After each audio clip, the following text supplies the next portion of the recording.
교과서 176쪽 호흡 운동의 원리 살펴보도록 하겠습니다. 자, 교과서에서 지금 호흡 운동은 어떻게 일어날까? 방금 선생님이 지금 그림에 있는 똑같은 교구를 이용해서 보여줬죠? 결국에는 흉곽의 모형을 나타내는 이 물체로 우리가 호흡 원리 다시 한번 점검해보자면, 여기서 Y자관과 유리병, 고무풍선, 고무막이 각각 우리 폐 호흡기관에서 어떤 기관을 의미하고 있는지 먼저 살펴봐야겠죠. Y자관 같은 경우에는 이제 기관과 기관지가 되겠고, 유리병 자체는 우리 몸통, 그 갈비뼈 안에 있는 흉곽이 되겠고, 고무풍선 자체는 폐, 고무막은 바로 이 막의 움직임 지금 쭉 누리고 있죠. 우리 이 유리병은 크기를 조절할 수가 없기 때문에 밑에 막아놓은 막을 당겼다가 밀어넣었다가 하면서 안에 있는 공간을 넓혔다가 좁혔다가 이렇게 되겠죠. 그래서 이 고무막 같은 경우에는 이 가로막이라고 부르기도 하는 횡격막이 되겠습니다. 답은 이따 확인할게요.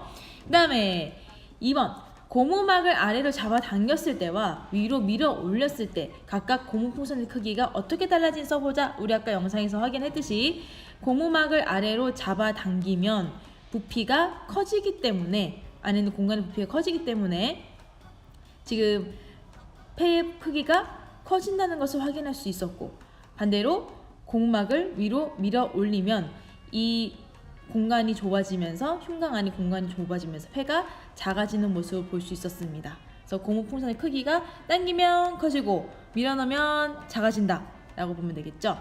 그 다음에 세 번째, 고무막을 아래로 잡아 당겼을 때 공기의 이동 방향을 유리병과 고무풍선 안의 압력 변화와 관련지어 토의해보자.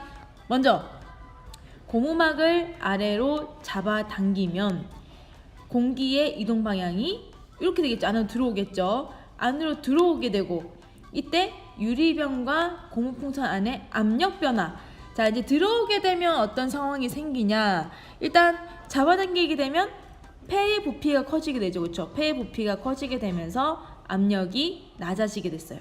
압력이 낮아지니까 바깥쪽에 압력은 지금 변화가 없잖아요. 상대적으로 이쪽 바깥쪽의 기압이 더 높게 되고, 폐 안의 기압이 낮기 때문에 공기 흐름이 바깥에서 안쪽으로 들어오는 그런 흐름을 볼 수 있었습니다. 이것도 한번 조금 이따 정리해서 해볼게요. 뭐 간단하게 얘기 다시 하자면, 부피가 증가하기 때문에 아래로 잡아당기면, 고무막을 아래로 잡아당기면 유리병 안의 공간의 부피가 커지고, 따라서 유리병 안의 압력이 낮아지기 때문에 공기가 안으로 들어온다 라고 볼 수 있겠습니다. 그 다음에 네 번째, 투명 플라스틱 컵, 고무풍선, 빨대 등으로 흉곽 모양 만들어보고 이 모양을 이용해서 호흡 운동의 원리 설명해보자. 이것은 패스.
주사기를 이용하는 원리가 우리가 호흡하는 원리랑 비슷한데요.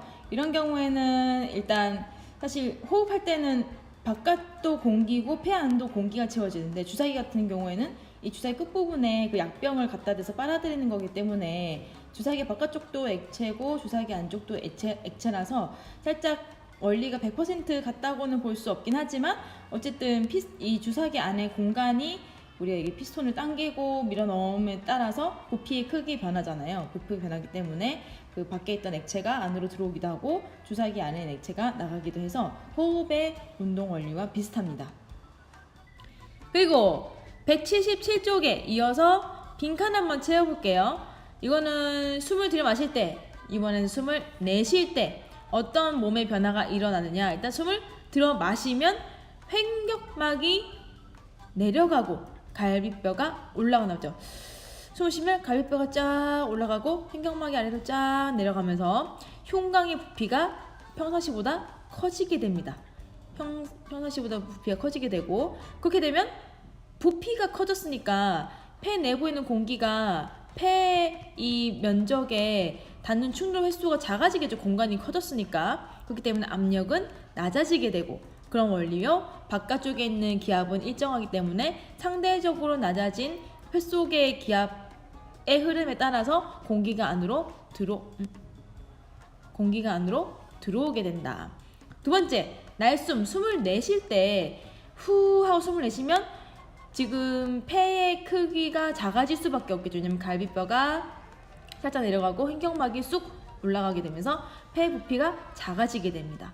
그러면 공간이 좁아졌으니까 폐 내부의 압력은 증가하겠고, 그 다음에 흉곽의 부피가 감소했죠? 지금 줄어들었죠? 그리고 횡격막이 올라가고 갈비뼈가 내려간다. 이렇게 순서. 이거 선생님 거꾸로 했네요. 이렇게 읽었어야 되는데 어쩐지 순서가 이상하더라.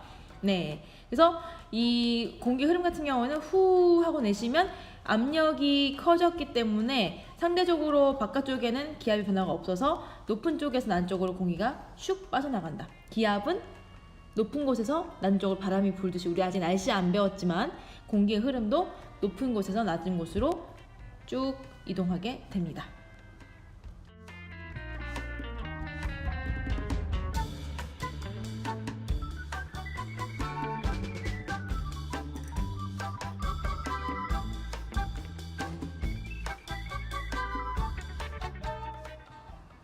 자, 스스로 확인하기 문제 풀어보도록 하겠습니다. 1번, 호흡 운동은 땡땡 혹은 땡땡땡과 갈비뼈의 움직임에 의해 일어난다. 호흡이 일어나려면 갈비뼈도 상하 운동을 해줘야 되고, 갈비뼈 아래 부분에 이제 그 받치고 있는 막이라고 해야 되죠. 그것도 사실 상하 운동을 같이 해줘야 부피 변화가 일어나겠죠.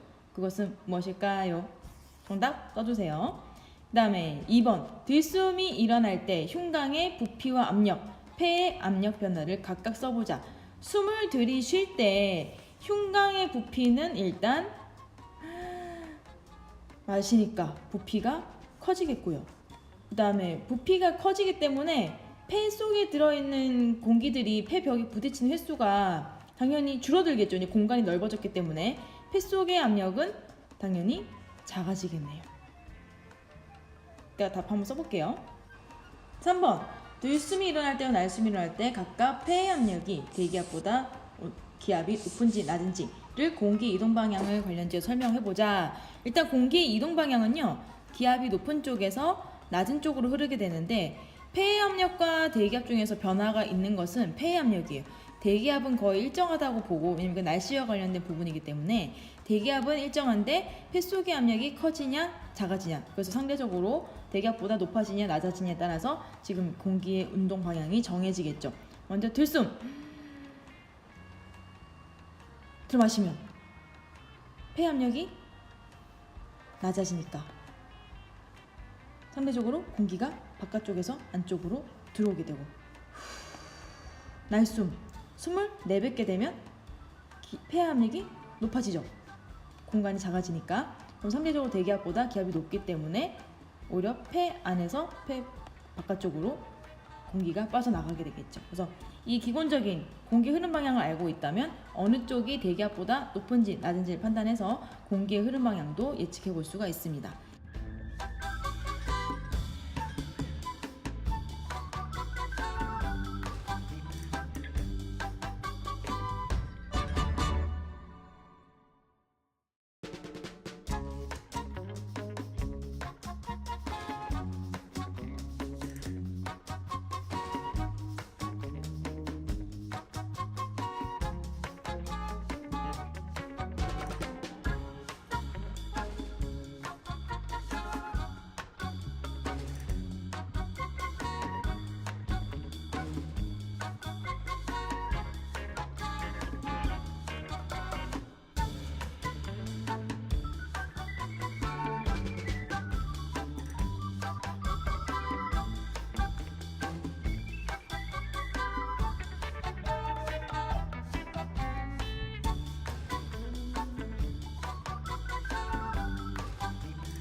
네, 동물과 에너지에서 호흡의 내용은 여기까지입니다. 이제 다음 내용으로 넘어가 보도록 하겠습니다.